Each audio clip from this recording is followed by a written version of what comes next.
Je suis installé à Saint-Vite, à côté de Besançon, dans le Doubs. Donc, je suis installé depuis 8 ans. Donc, pour l'instant, j'ai pas beaucoup de recul sur le maraîchage sol vivant. Il y a quelques essais de mener. Donc, je vais essayer de vous présenter un peu ça. J'ai 2 parcelles sur la ferme. Une historique qui était une prairie permanente. Donc elle a été retournée avec des disques, ensuite semée en seigle, et après j'ai attaqué le maraîchage dessus. Donc ça en 2013, et j'avais anticipé cette installation en faisant la conversion au bio durant mon BTS ici au lycée, donc pour gagner 2 ans.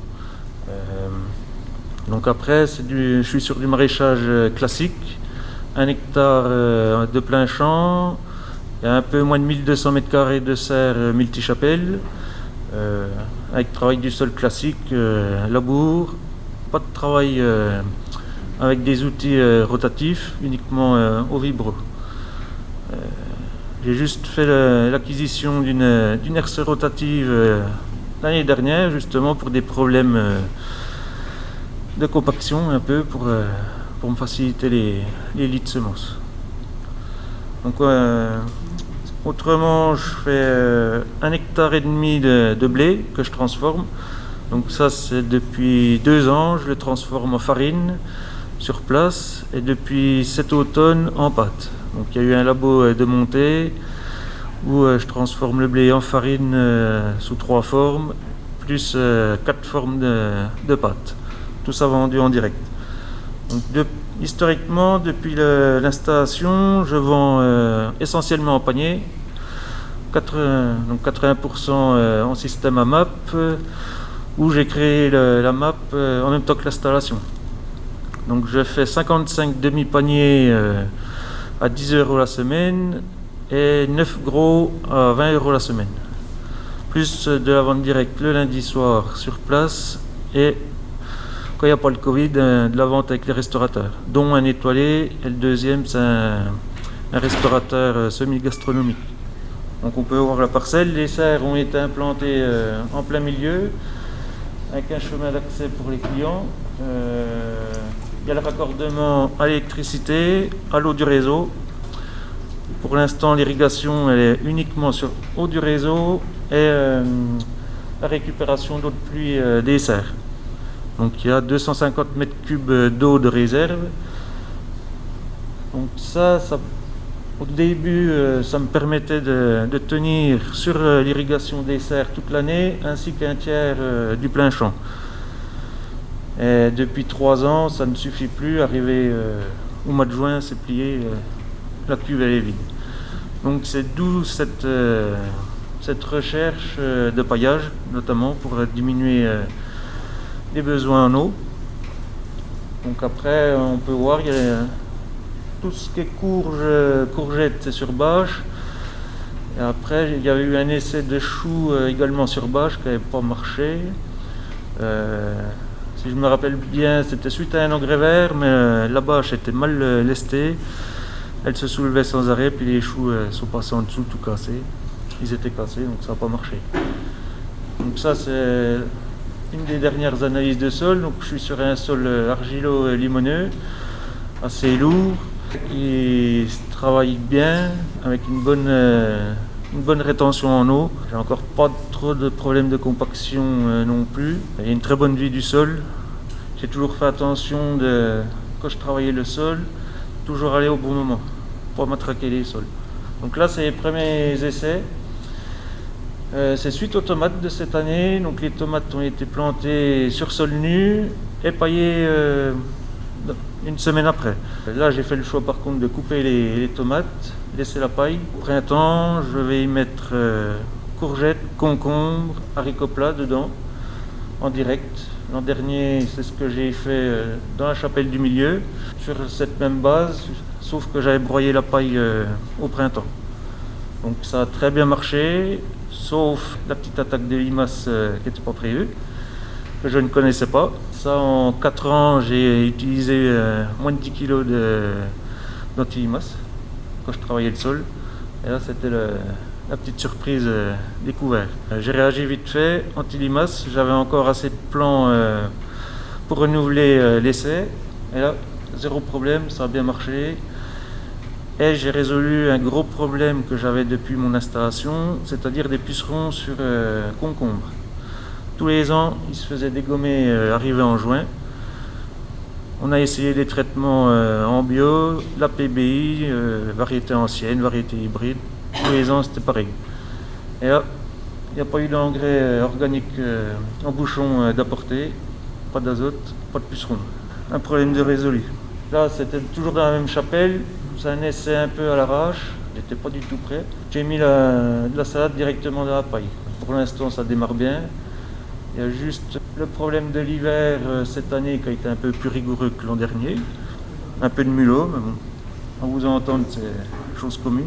Là, c'est un essai pareil de salade d'hiver. Donc de la laitue de trégonaise, feuille de chêne, classique, puis il y a du persil sous le P17. Donc c'est suite aux concombres et courgettes. Donc j'ai desserré le reste de paille qu'il y avait. Quand j'avais rechargé en paille en été, je l'ai desserré en octobre. Et j'ai mis une toile tissée dessus et j'ai repiqué les salades directement. Ce qui a très bien marché. Pour l'instant, ça a été planté, récolté, il n'y a pas eu un désherbage.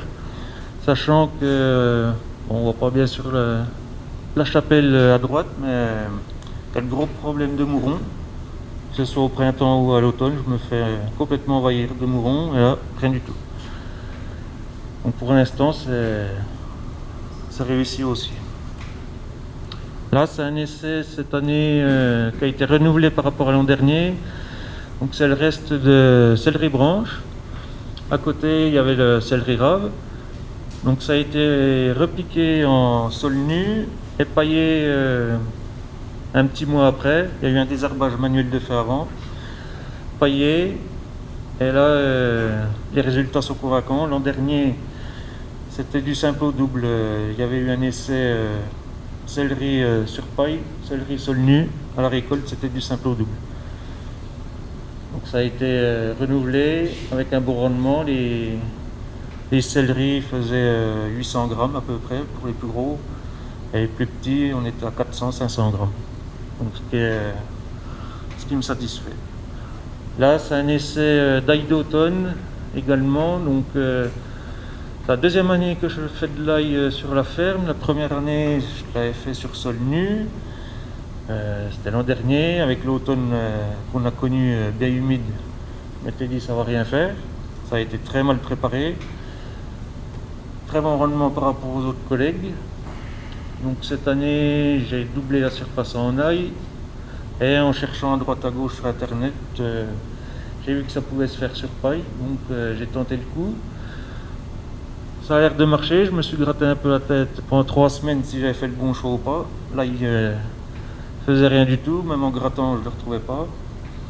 Et au final il a mis 1 mois de plus à sortir, mais il est là. Donc point noir de la paille, c'est les repousses de blé. Donc là il y aura forcément un passage à la main pour enlever les repousses de blé au printemps. Et normalement ça devrait suffire. Là c'est un dernier essai que j'ai fait avec un couvert Biomax sur les quantités semées. Vous pouvez retrouver ça sur le livre de Mathieu Archambault avec la France agricole. C'est tiré de son livre. Il y avait de la févrole, tournesol, vesse, avoine, lin, facélie et trèfle d'Alexandrie.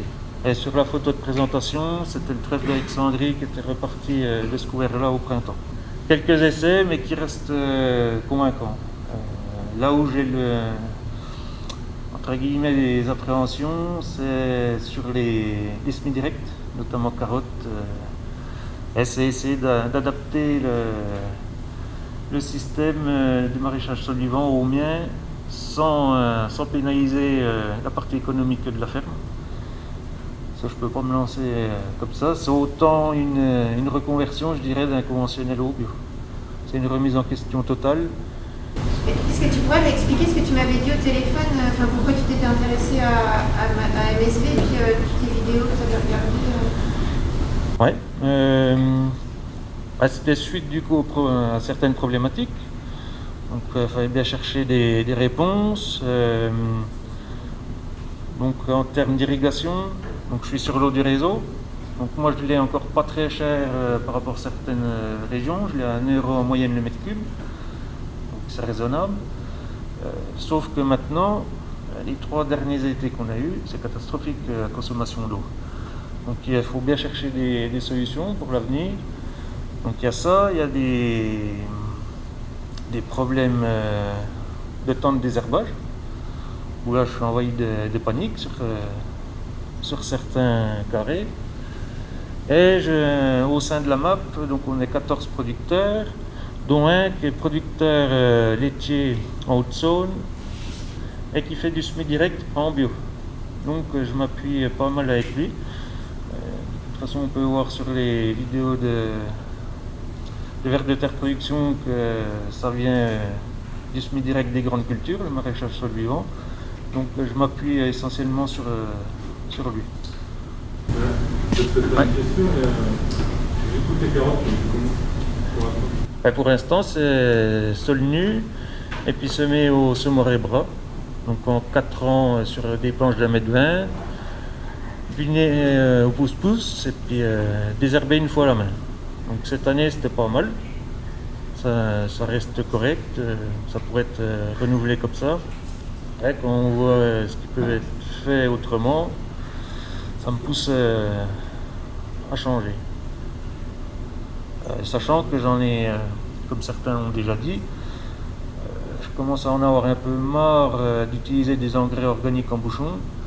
Au final, on met en opposition les bio et les conventionnels. Pour moi, maintenant, on fait presque la même agriculture. Hein. On met des bouchons d'engrais comme si c'était des engrais chimiques, des produits de traitement aussi. J'aimerais aller sur une autre agriculture aussi.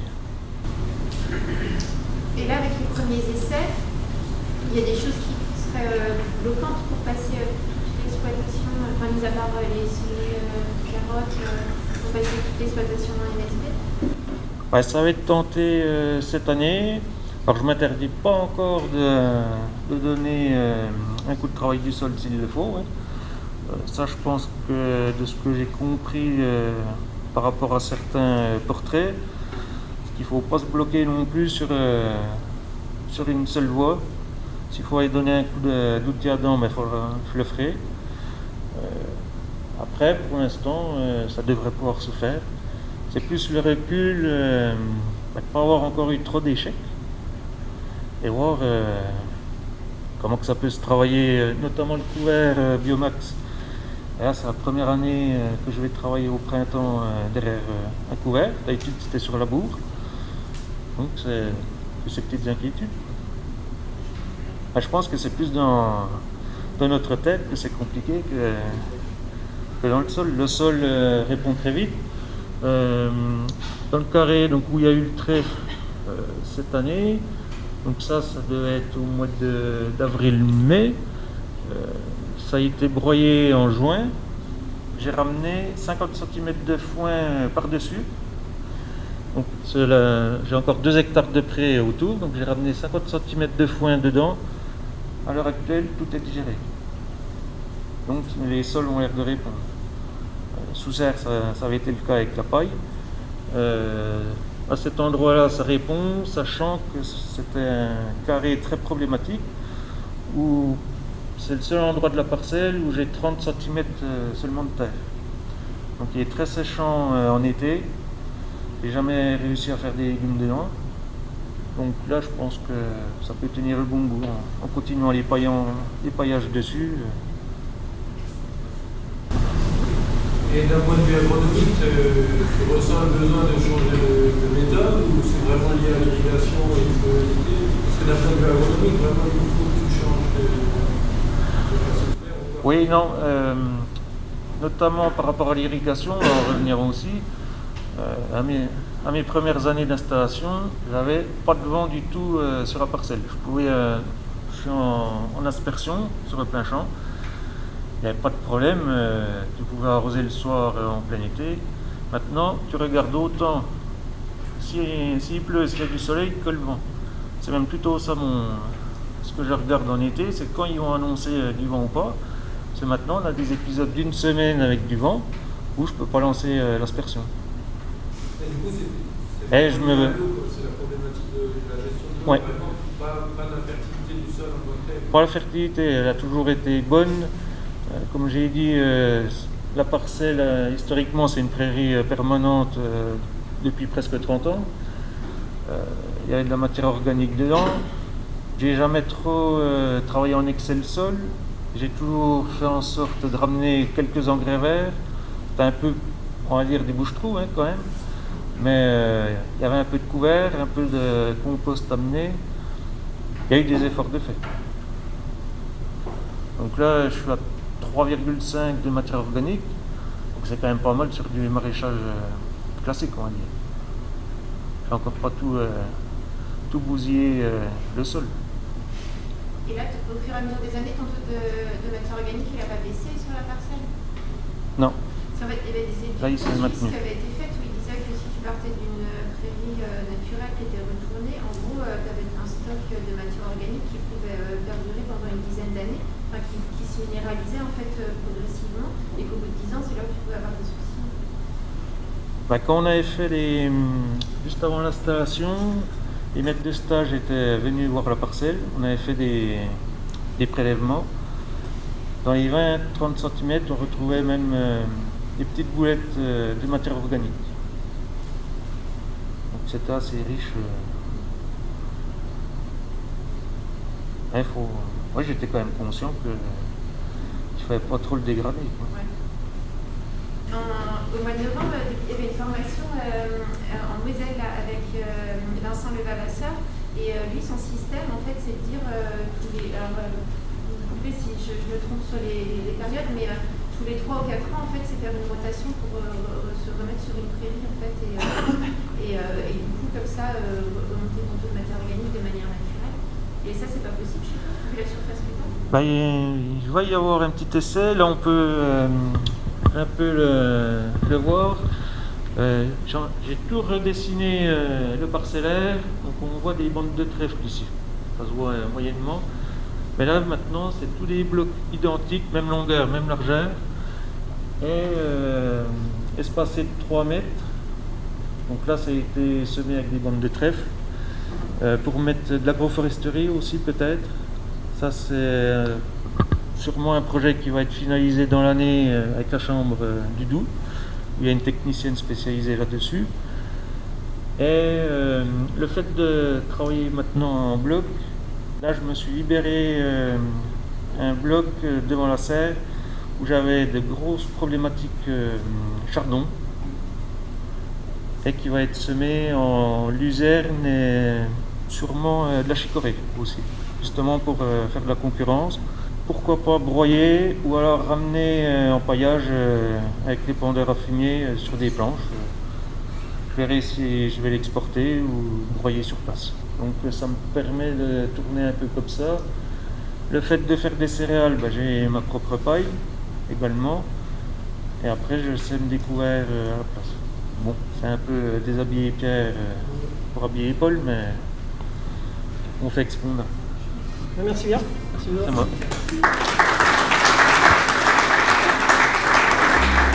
Je te laisse me décoller.